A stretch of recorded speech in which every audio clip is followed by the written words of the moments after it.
description for Kratos was just, we want him to be badass. And that was the direct quote from Dave, you know, that he used the word that a lot, all over.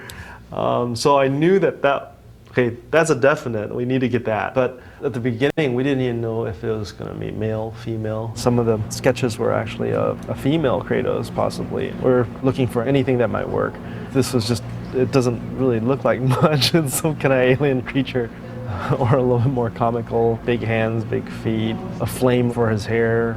It's almost like holding the weapon like a pool cue. Originally, I was feeling like maybe we need to kind of give him a little soft spot, you know, something that humanizes him. And so that was, we tried the whole baby idea, with kind of like the lone wolf and cub, and figured, okay, we can't do a baby because we can't have a baby getting injured or anything like that. So, okay, how about I put a puppy back there, and Dave actually liked that idea at first, but just in terms of implementing it, it would cause a lot more gameplay issues. Eventually, Dave kind of went a different direction with it, and it's like, hey, how about you have to kill the puppy before it turns into Cerebus? I was like, oh, okay. The second stage is we went through a lot of different types of characters. Dave saw this one, he's like, oh yeah, it's capturing the feeling of what he wanted. The next big challenge was, what is he going to be using? You know, because I mean, this is a game, and one of the big things that we need to really push is, how does he fight? At some point, Dave responded to some chains that I had put on him, and then at some point, I gave him 2 blades. But those 2 elements were never really put together. They're like, okay, we need to hurry up and come up with something. And I think one day I was like, okay, I'll just go off to lunch by myself. I need to think about this. And I went to Carl's Jr. I think I still have that sketch somewhere, and it's like a little napkin sketch. That was the first sketch that we started to go towards. Kratos with the double blades, big thick blades, swinging him around with his chains. As an artist, I would like to push him more. As a game artist, where we ended up, I think it works well. When I first started here, Kratos had the chain blades. The main thing, like the theory behind all of it, was to maintain the fluidity of the change and the fact that there was weight at the end of them, but not cripple the player because of it. Not like you'd have to sit there and wind up and go all over the place. It was actually just like a performance or something, which sounds, you know, but it's not. The biggest challenge, I guess, would be animating his blades. In the beginning, the rig didn't really support that kind of weapon, so there was an evolution in the way we handle all that. Now the animators are a lot happier.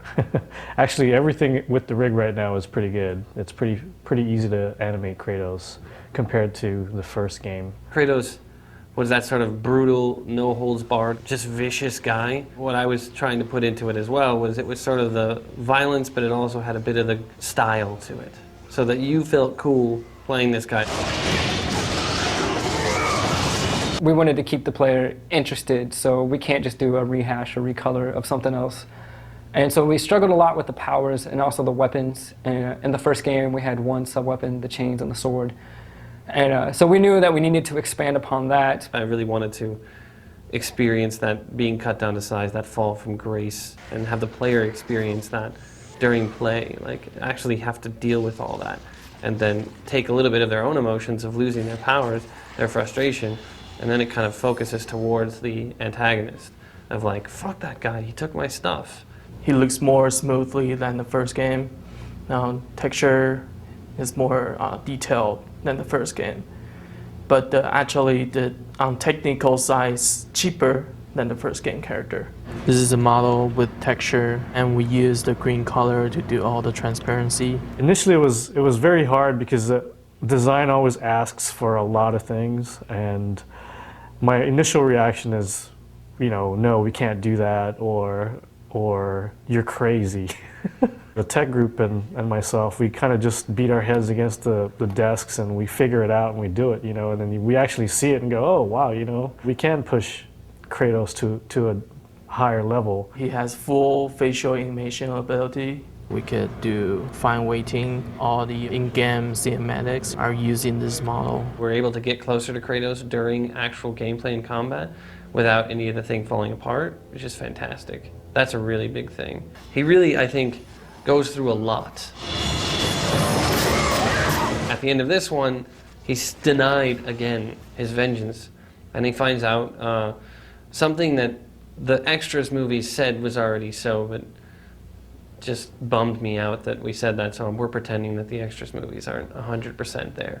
So all the people out there who are finished the game and have gotten this and have said, oh, what the hell, the extra movie said that Kratos' mom told him that Zeus was his dad. I don't care.